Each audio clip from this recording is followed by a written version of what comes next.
दोस्तों, आपने कई बार सुना होगा कि अगर पृथ्वी के बाद किसी दूसरे ग्रह पर जीवन की कल्पना की जा सकती है तो वो है मंगल ग्रह। हालांकि वैज्ञानिकों का मानना है कि हमारा ब्रह्मांड इतना बड़ा है तो ऐसा कैसे हो सकता है कि उसमें केवल और केवल पृथ्वी पर ही जीवन संभव हो। उनके अनुसार ब्रह्मांड पर और भी ऐसे ग्रह मौजूद हैं जिसमें जीवन पनपता है, जीवन जिया जाता है, और वो हमारे जैसे हैं या नहीं ये तो नहीं पता, पर वो जीवित अवश्य होंगे। फिलहाल कुछ वैज्ञानिकों ने यह दावा किया है कि पृथ्वी पर जीवन मंगल ग्रह से यात्रा करके ही आया है। अब इस बात में कितनी सच्चाई है इसकी पुष्टि मैं नहीं करता, लेकिन क्या कभी मंगल ग्रह पर जीवन था? उसका जीवन कैसे और कब नष्ट हुआ, ये सबसे बड़ा सवाल है। ये एक ऐसा प्रश्न है जिसका उत्तर हर कोई जानना चाहता है। इसीलिए आज हम इस विषय पर बात करेंगे और जानेंगे आखिर कैसे कैसे हालात रहे होंगे जिन्होंने मंगल ग्रह को बेजान कर डाला, लेकिन पृथ्वी पर जीवन को भेज दिया। ये बात तो आप भी जानते होंगे कि सभी ग्रहों का जन्म तारे से होता है और हमारे सौरमंडल के सभी ग्रह भी हमारे सूर्य से ही जन्म लेते हैं। अब हमारा सूरज सबसे गर्म पिंड है, इसलिए इसमें जन्मे सभी ग्रह भी बेहद गर्म रहे होंगे। लेकिन ग्रहों के पास खुद से गर्मी पैदा करने का कोई जरिया नहीं था, इसलिए उन्होंने ठंडा होना शुरू कर दिया। ये प्रक्रिया करोड़ों साल तक यूं ही चलती रही। मंगल ग्रह जो कि पृथ्वी से काफी छोटा है और सूर्य से भी इसकी दूरी कहीं ज्यादा है, इसलिए मंगल ग्रह पर करोड़ों साल पहले ही आदर्श तापमान बन गया था। जब जन्म के करोड़ों साल बाद भी हमारी पृथ्वी एक भट्टी की तरह तप रही थी, तब मंगल ग्रह पर अच्छा तापमान था और वहां पर स्वच्छ पानी के सागर बहने लगे थे। और अतीत में पानी बहने के सबूत हमारे खोजी यानों ने भी ढूंढ निकाले हैं। हमें मंगल पर पानी होने के सबूत मिले हैं। मंगल के इन्हीं महासागरों में सूक्ष्म बैक्टीरिया जन्म लेने लगे और किसी भी ग्रह पर जीवन की शुरुआत बैक्टीरिया के रूप में ही होती है, जबकि बड़े जीव बनने के लिए फिर उन्हें एक लंबा समय तय करना होता है, एक लंबी यात्रा से गुजरना होता है। जबकि मंगल ग्रह पर उन्हें वो समय नहीं मिला, क्योंकि तभी एक एस्ट्रॉयड तेज गति से होता हुआ मंगल ग्रह से टकरा गया, जिससे हजारों परमाणु बम के बराबर उस एस्ट्रॉयड से ऊर्जा निकली और उससे मंगल ग्रह का ऊपरी हिस्सा समाप्त हो गया। इस टकराव से मंगल ग्रह के बैक्टीरिया अपने आप नष्ट हो गए। उसी समय एक और ग्रह घूमता हुआ हमारी पृथ्वी से टकराया और पृथ्वी के दो टुकड़े हो गए।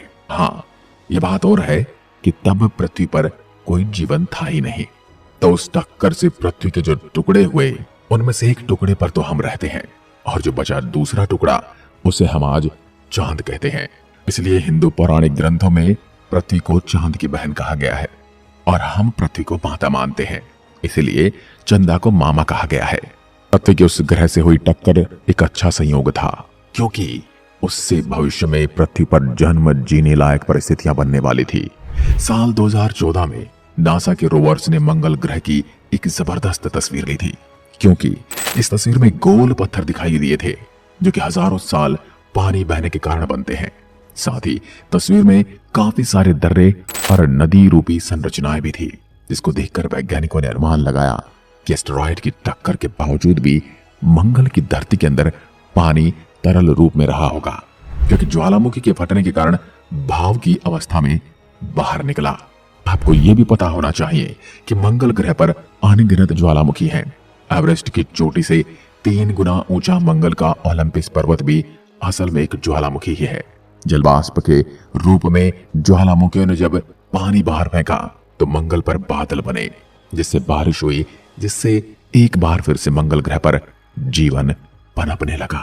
लेकिन ये दूसरी बार पनपने वाला जीवन भी यहाँ लंबे समय तक नहीं चल सका, क्योंकि सूर्य से ज्यादा दूरी होने की वजह से मंगल ग्रह तब काफी ज्यादा ठंडा हो गया था और उसका पानी बर्फ में जम गया था।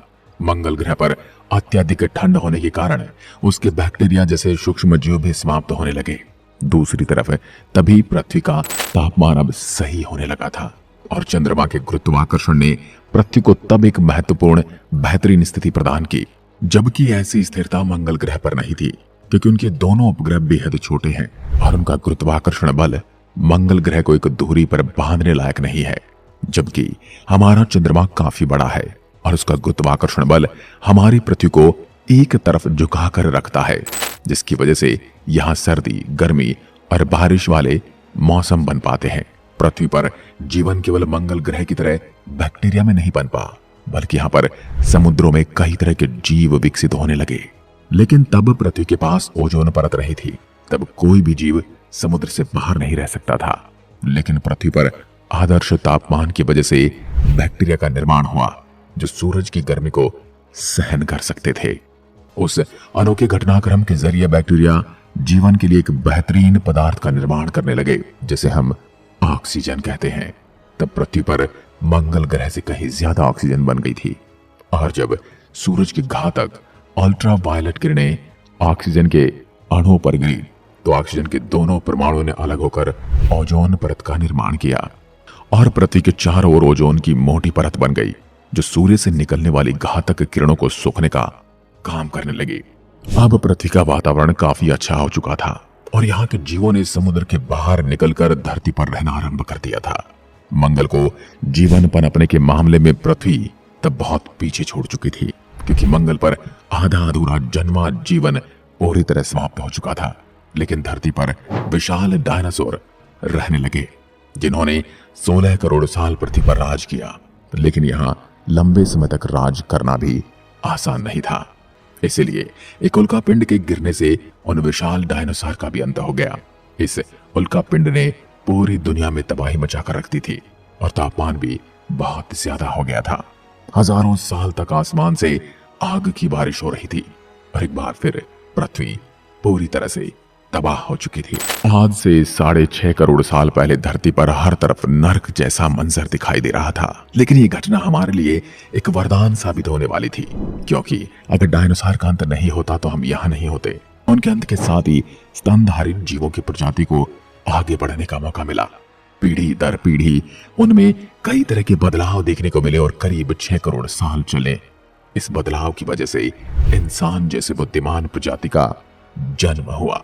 जहां पहले डायनासोर अपनी ताकत के दम पर राज करते थे, वहीं अब इंसानों ने अपनी बुद्धिमानी के दम पर राज करना आरंभ कर दिया। हमने यहाँ मौजूद हर साधन का इस्तेमाल करना सीखा और आज हमने इतनी तरक्की कर ली है कि धरती के किसी भी प्राणी का आसानी से खात्मा कर सकते हैं।